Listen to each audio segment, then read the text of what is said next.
The black SUV rolled back to the curb, cameras rising like crows, Eva's fingers laced with Andre's. "I'm staying," she breathed. Then came a new knock, slow, unhurried, and the lock began to turn. Before we dive in, make sure to hit subscribe, tap like, and share this video. The more voices we reach, the louder these stories become. And drop your city in the comments. Let's see where love finds us.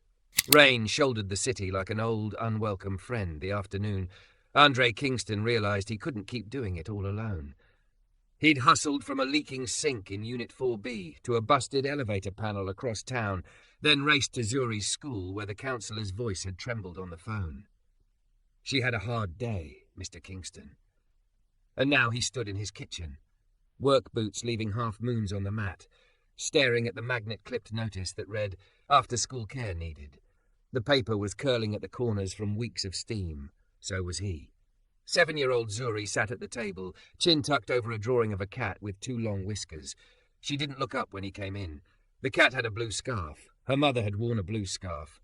"Hey, Star," he said softly, setting down his tool bag. "We made it." Zuri slid the cat across the table like a secret. She still didn't speak much. Since Keisha died, words felt like glass in her mouth. Sharp, dangerous, avoided. Some days they got 1 syllable. Often they got none. Andre had learned the choreography. Sign language pieces from YouTube, picture cards, the steady metronome of breath in and out. He loaded the kettle, set a mug down beside her, and reached for the stack of referrals the counselor had pushed into his hand. Agencies, sitters, rates that made his chest tighten. His night shift at the building paid. The weekend emergency calls kept the lights on. But there was only one of him. He peeled his phone from his pocket and typed out the same small prayer masquerading as a post. Reliable nanny wanted. After school. Gentle with shy kids. East Ridge. Must like cats that aren't real. The call came before the water boiled. "Mr. Kingston?" The voice was low, warm, little breathless. "This is Eva Stone. I saw your notice in the school app, the community board. I'm available afternoons. I have experience with children who prefer soft spaces." The phrase hooked him. Soft spaces? "It means I won't force her into loud ones," she said, a smile hiding in the words. "I've worked in after-school literacy programs, some sensory-friendly art rooms. If it helps, I can come by for a trial hour today. No cost." He looked at Zuri, who was lining up her crayons by spectrum, precise and patient. He was due back at the building by 6. 5 o'clock, he said, "if you're serious." "I'm very serious," she said, then softer, as if speaking into her own hands. "I could use a new beginning." They hung up. The kettle screamed. Zuri flinched. Andre turned it off fast and mouthed sorry. She gave him one of her fragile half-nods, the kind he wore like a medal. By 4:30, the apartment smelled like grilled cheese and lemon cleaner. He'd started profusely wiping things that were already clean, a nervous habit he'd picked up when Keisha went to chemo, and he needed to control something that wasn't leaving. The photo on the fridge, Keisha laughing at their wedding, head flung back, caught the light. He touched the edge with 2 fingers and whispered, "Help me pick right." At 5 on the dot, a knock. When Andre opened the door, the hallway brightened. It wasn't the overhead light. It was the woman holding a folded umbrella, rain stippling her honey-blonde hair. "Mr. Kingston?" she asked. She was thick in a way that made space feel warmer, curvy, a softness that wasn't fragility, with a fitted black dress under a denim jacket and a canvas tote slung over one shoulder. Her mouth had the kind of red that refused apology. She looked like a woman who understood corners and how to stand in them safely.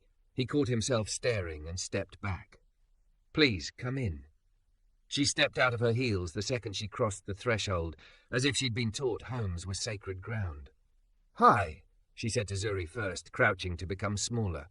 "I'm Eva. Can I sit by you?" Zuri measured the stranger with the seriousness of a scientist. Andre watched, the old fear coiling in his stomach.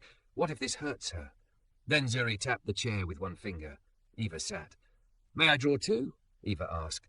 Zuri nudged a stubby purple crayon toward her. It was a ceremony. Permission granted. Andre leaned against the counter, arms folded, trying to be the wall and not the trembling. He knew better than to fill the air. Zuri didn't like it. Eva seemed to know it too. She didn't ask for a handshake or a name or a miracle. She drew a small house with a doorway and then, carefully, an arrow pointing to the door. Sometimes I forget which way is in, Eva murmured to the paper, so I make myself a sign. Zuri paused, then, like a mouse peeking out, took the purple back to add an exaggerated handle. An invitation. Andre's throat burned. Do you prefer cats or dogs? Eva asked the page. Zuri drew a second cat, this one with an even bigger scarf. Cats it is, Eva whispered. I'm honoured to be in the society. Only then did she look over to Andre. Tell me about her routine. He told her about the counsellor, the speech therapist waitlist, the way Zuri loved the sound the dishwasher made at exactly 7:03, the rule about the blue blanket during new cartoons, how he counted breaths with her when the world rattled. He told her about Keisha in the kind of words you use when you're carrying a glass bowl across a crowded room. Eva nodded, taking it in, not performing empathy but wearing it. I can match your breath count, she said. In for 4, out for 6. He didn't remember telling her those numbers. Maybe he had. Maybe she knew because she'd needed them too. Something in him unclenched. While he talked, a black SUV crawled by the window outside. Nothing remarkable in East Ridge, but Eva's shoulders tightened by a hair. Andre caught it, filed it under later. Her phone buzzed twice in her tote. She pressed the side to silence it without looking. I cook too much, he said abruptly, because offering food is easier than offering trust. You can have some grilled cheese if you want. Only if Zuri approves, Eva said, eyes on the small judge. Zuri slid a stick figure onto the cat drawing, a triangle dress, 2 big dots for eyes, a red mouth. She pushed it toward Eva, then pointed at the pan on the stove. It was, in Zuri's language, consent and hunger, and something close to curiosity. They ate at the little table, knees knocking on accident and then not moving away. Eva told Zuri how she'd once tried to make pancakes too fast and created something that tasted like a flip-flop. Zuri's mouth twitched. 2 millimeters. A near smile. How long have you been in the city? Andre asked, cautious. A while, Eva said, and he heard how careful she was being with the truth. I worked with a literacy non-profit, mostly from the strategy side. I wanted to be closer to the kids. Thought I'd start small. He didn't ask what strategy side meant. He didn't ask why her hands looked like someone who'd never had to lift anything heavier than a leather portfolio, or why the soft, expensive smell on her jacket reminded him of elevators to floors he'd never access.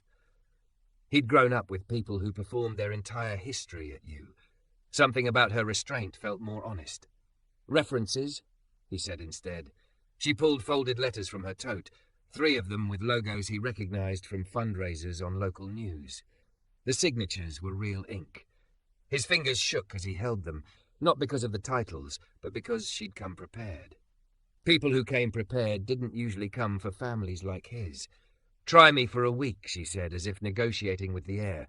If she doesn't like me, I'll go. If you don't like me, I'll go. No hard feelings. What's your rate? He asked, braced.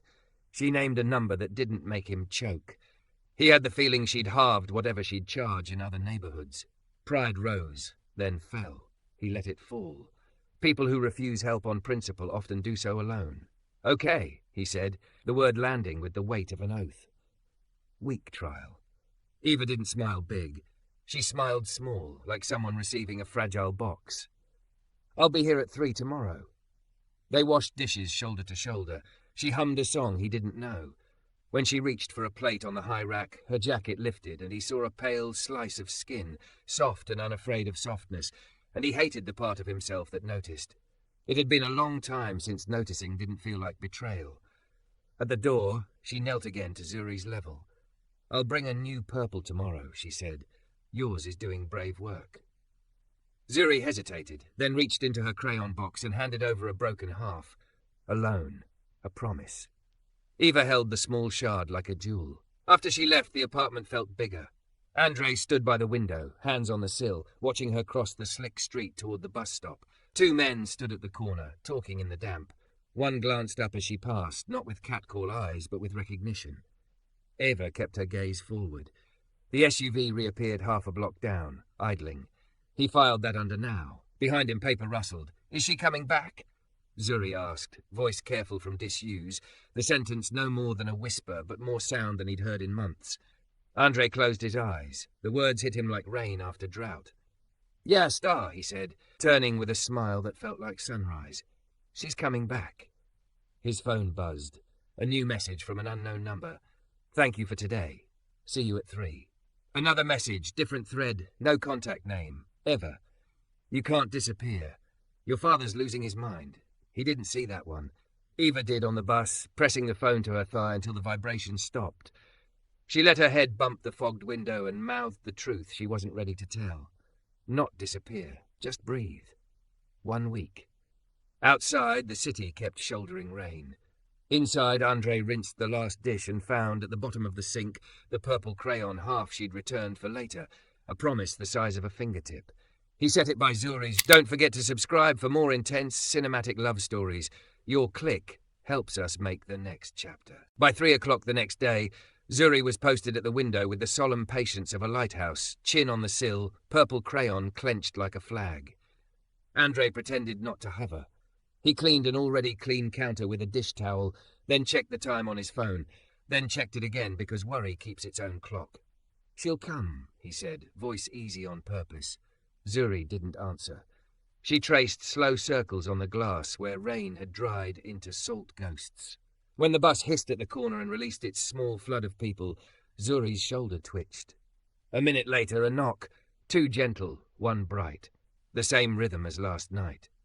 Eva stepped in barefoot again, heels dangling from her fingers, denim jacket damp at the seams. Her dress held the day's shape, hugging curves with the unbothered confidence of a woman who had learned that softness could also be strong. Permission to enter the Society of Cats? She asked the window. Zuri held up the crayon like a passport. Eva smiled and produced a brand new purple from her tote, still wrapped in paper like a present. For your archives, she said. Andre felt something in his chest he hadn't named in months, relief with a thread of hope stitched through it. Hey, he said, you made it. Wouldn't miss my first day, Eva replied. She glanced at him, then at the clock. What's the rhythm today? He walked her through it. Homework folder, mostly empty, a snack, sliced apples, no skins, the dishwasher's hum at 7:03 that was somehow a benediction. He caught himself offering apology where instruction should be. She's quiet, he said, but she's paying attention. If she walks away, she's not rejecting you. She's measuring. It's how she protects herself. Eva listened like people only do when they've needed that kind of listening themselves. We'll go slow, she said, soft spaces. Zuri tugged at Eva's sleeve and pointed at the table. The 3 of them sat. 2 sandwiches, 1 plate of apple moons, a stack of unthreatening picture books. Eva ran a finger down the spine of each like she was reading Braille. I used to think quiet meant broken, she told the table in a voice that was for Zuri, not about her. But it's actually a language. Some of us take longer to trust someone with it. Something uncoiled a notch in Zuri's shoulders. She took a bite of apple, cheeks puffed like a little pufferfish, and pushed a book toward Eva, the cat who wore a scarf. The artwork was clumsy, the story thinner than tissue. They read it like scripture. At 4, Andre's phone buzzed. You can go, Eva said without looking like dismissal. We're okay.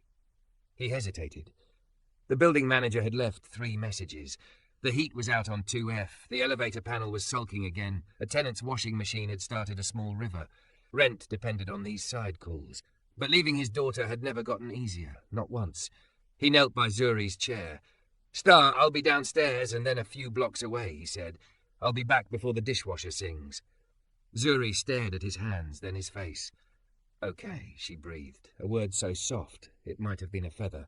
She touched his knuckle with her purple crayon. Blessing granted. He stood, awareness snagging, just briefly, on the way Eva's jacket folded at her waist, on the curve that made his breath forget its count for a beat.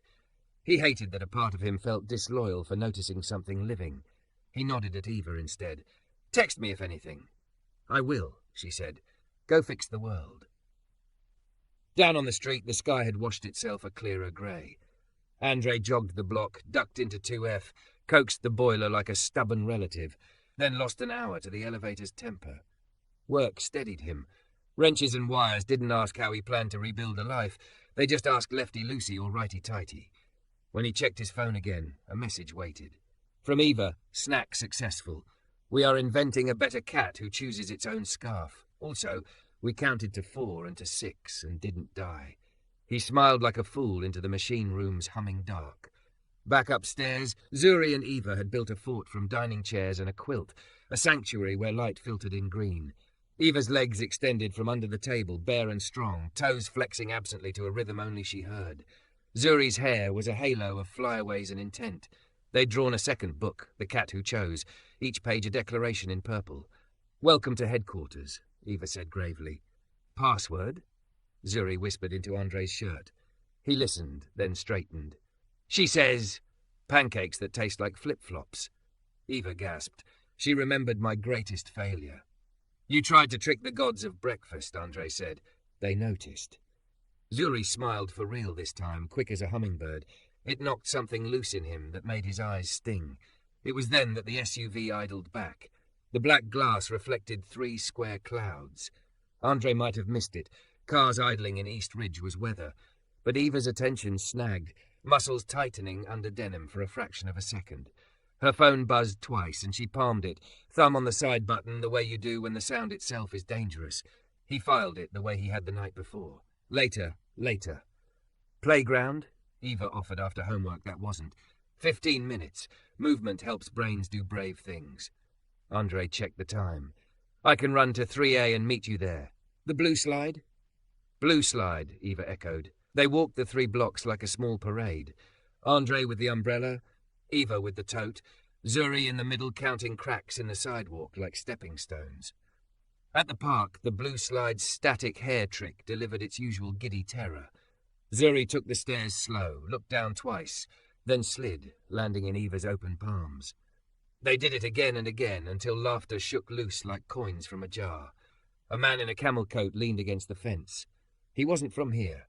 The coat said town car and quiet lobbies, not city park with peeling paint. He watched Eva with the cool focus of someone who is used to watching in order to own. When Eva turned, their eyes met. She gave the smallest shake of her head. Not now. He nodded once and walked away, extracting a phone as he went. The SUV peeled off a minute later.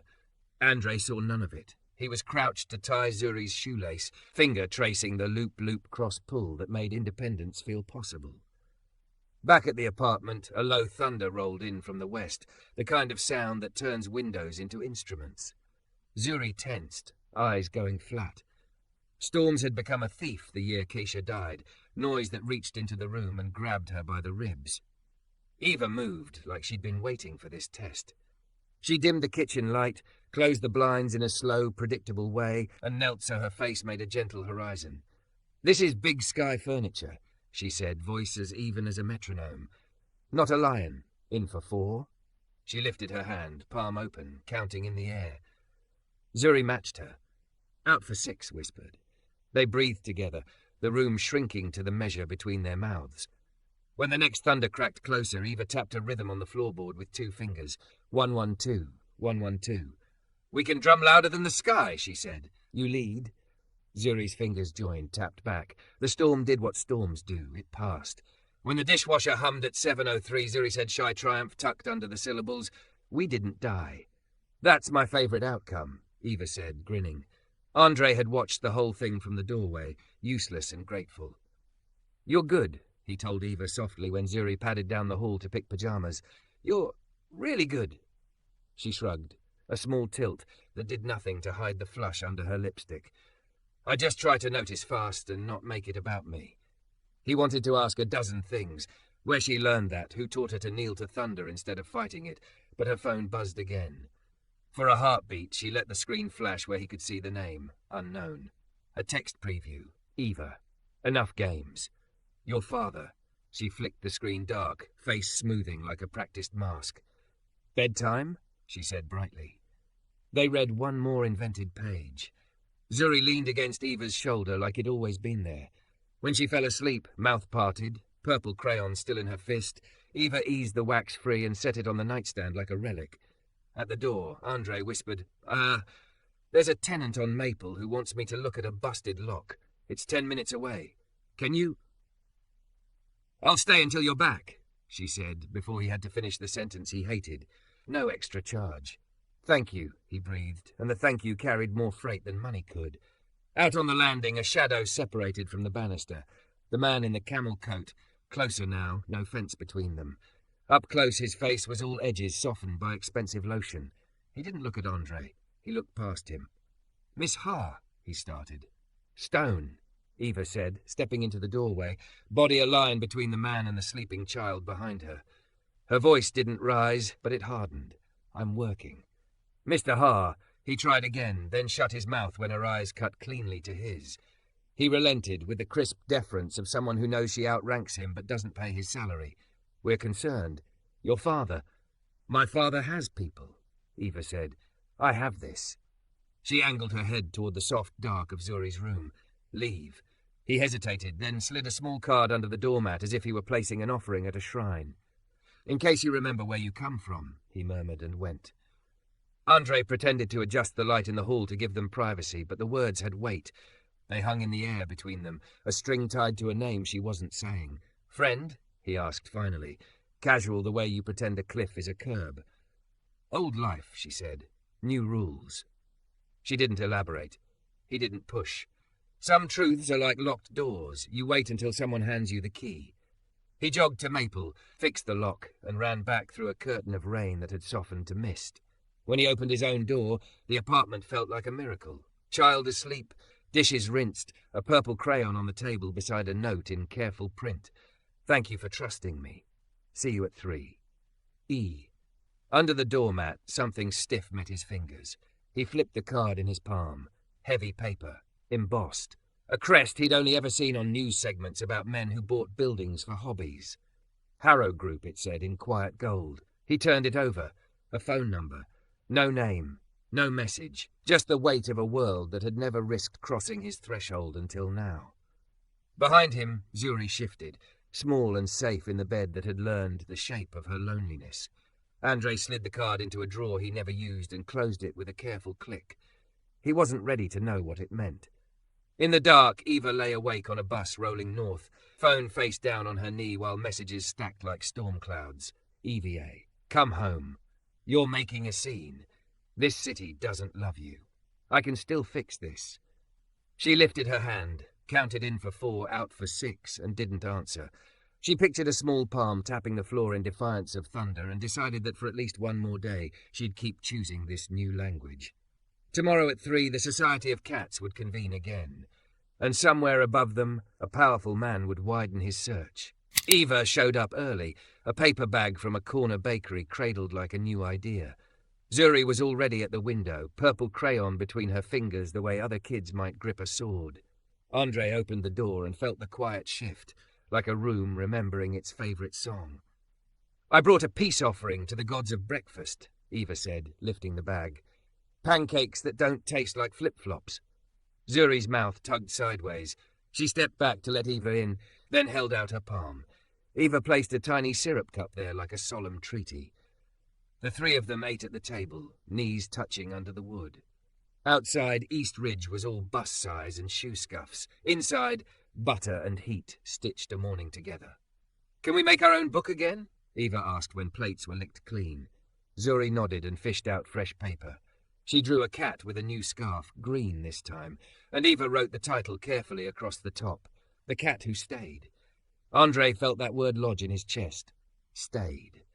He was tightening a loose cabinet hinge when a shadow crossed the glass. Not a cloud. The black SUV idled like a punctuation mark.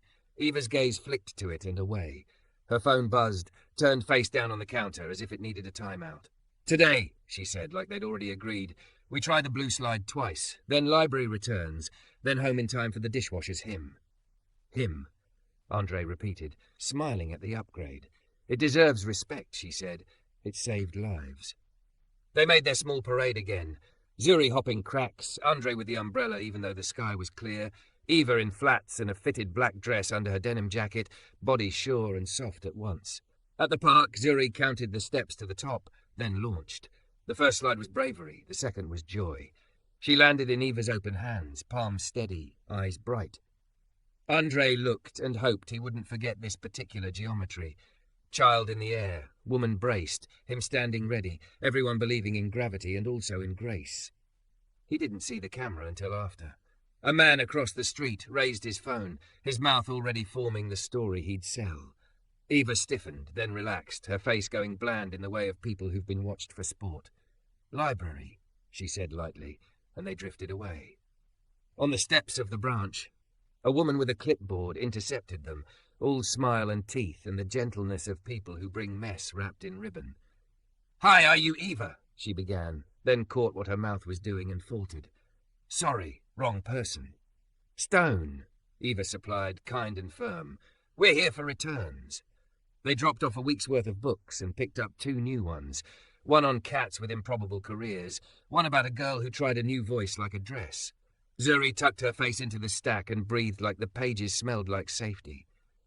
Back at the apartment, the dishwasher sang its exact note at 7:03. Zuri whispered the count. "In 4, out 6. Andre leaned in the doorway and let time be a circle that, miracle of miracles, returned to the good part. The knock came at 7:10.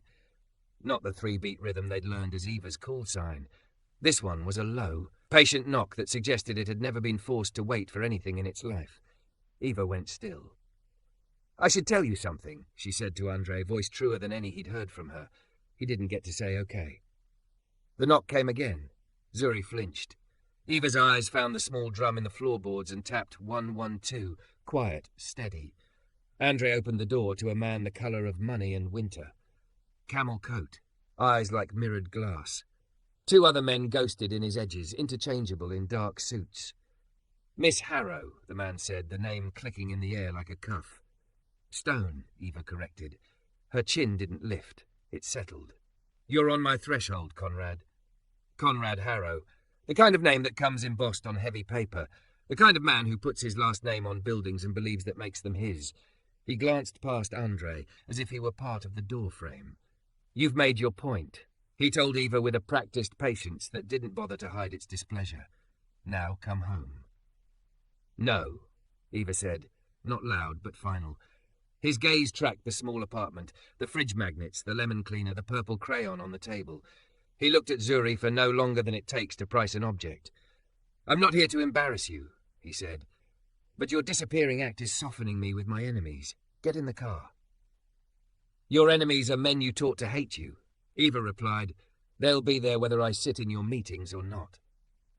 Andre could feel the ground rearranging under his boots.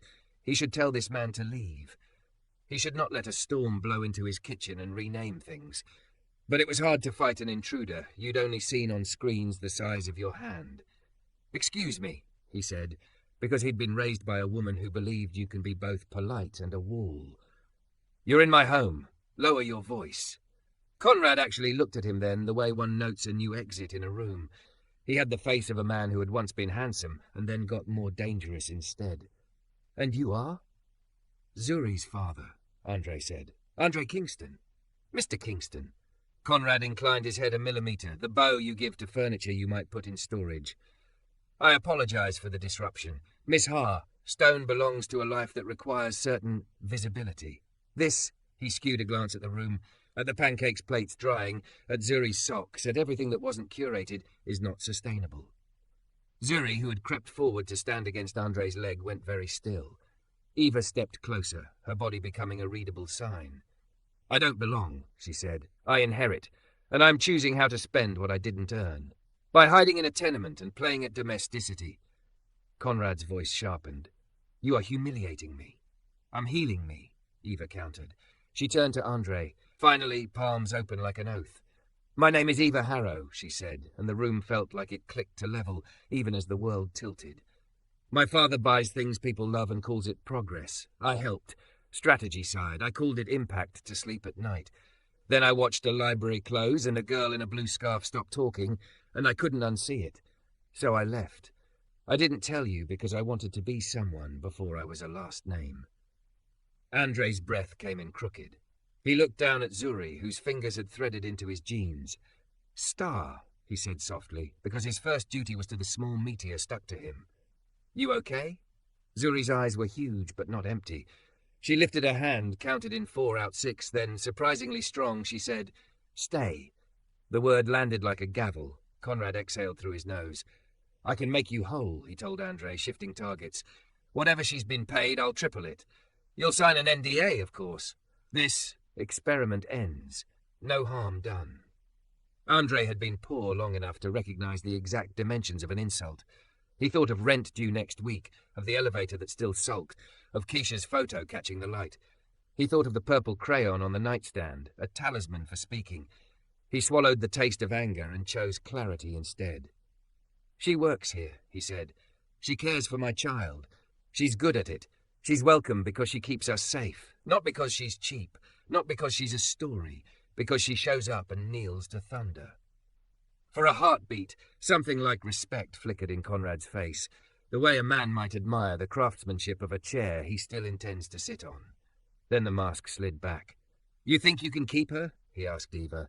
"These people will cannibalize any softness you offer them." "We are not a demographic," Andre said evenly. "We are a family." Conrad's attention cut to his daughter, his actual daughter, and Andre saw something he hadn't expected. Fear. Not of the neighborhood, not of violence, of losing a thing money can't command. "You have board votes next month," he said to Eva, the words almost pleading. "The street is watching. I built this so you wouldn't have to bend." "You built it so nothing could bend," Eva said, gentler than her anger, "and everything broke around you." The dishwasher thumped softly as it shifted cycles, the room's strangest ally. Zuri pressed her ear to the cabinet and smiled the small secret smile of someone who listens with their bones. Conrad glanced at the black suits, and something like calculation clicked. He tugged a card from his coat and set it on the counter with the care of a man laying a trap. "You will call when this goes wrong," he said. "Not if. When." He looked at Andre, and this time the bow was a hair deeper. "For what it's worth," he murmured, and there was an old ache in it, "I did not start out the villain." "Then you know how to stop," Andre replied. Conrad considered that, then turned. At the door he paused. "Miss Haar, Stone, you will be photographed leaving this building within 48 hours. Prepare yourself." He left without slamming anything. Men like him have the world slam for them. Silence rebooted. The dishwasher hummed. The card glared from the counter, Harrow Group, embossed and heavy. Andre slid it into the same drawer as last night and closed it firmly. He didn't realize he was shaking until Eva touched his wrist. "I should have told you sooner," she said, words careful like handling glass. "I understand if you don't want me back." Zuri answered first. She stepped between them, small and fierce, and pressed the new green scarf drawing into Eva's hands. Then she wrapped her arms around Eva's waist and stayed there like a truth. "I want what she wants," Andre said, voice rough. "But there are rules."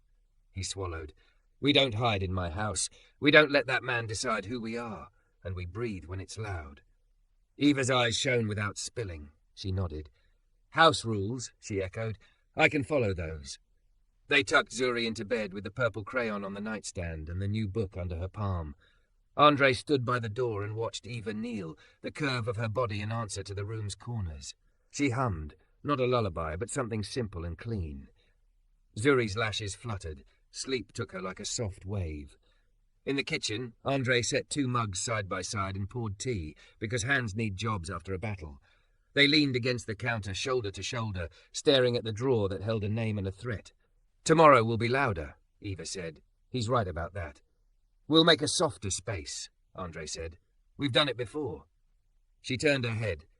"You're not scared?" "I'm terrified," he said, honest. "But I'm tired of letting fear pick my family." Eva lifted her hand. In for 4. Andre matched her.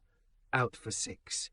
For a moment, the tiny kitchen felt like a cathedral, steam rising, breath counting, 2 people choosing a language without lawyers. On the window, the city pressed its face to the glass and watched. Andre reached without asking and set his palm on the small of Eva's back. Not possession. Not rescue. Just contact that said here. Here. Her body soft and strong met his hand without flinching. "Stay," he said. Not a command, a request. Eva exhaled. "I'm staying." In the bedroom, the dishwasher clicked its final amen. Zuri sighed in her sleep and rolled toward the purple crayon, fingers finding it like a compass. Out on the street, the SUV turned the corner and did not stop. Somewhere uptown, a man with a gold crest on his stationery poured himself a drink and edited a statement he would pretend not to have written. Morning would come with cameras, maybe. With whispers, definitely. But night had given them a rulebook written in crayon and breath, and for now it held.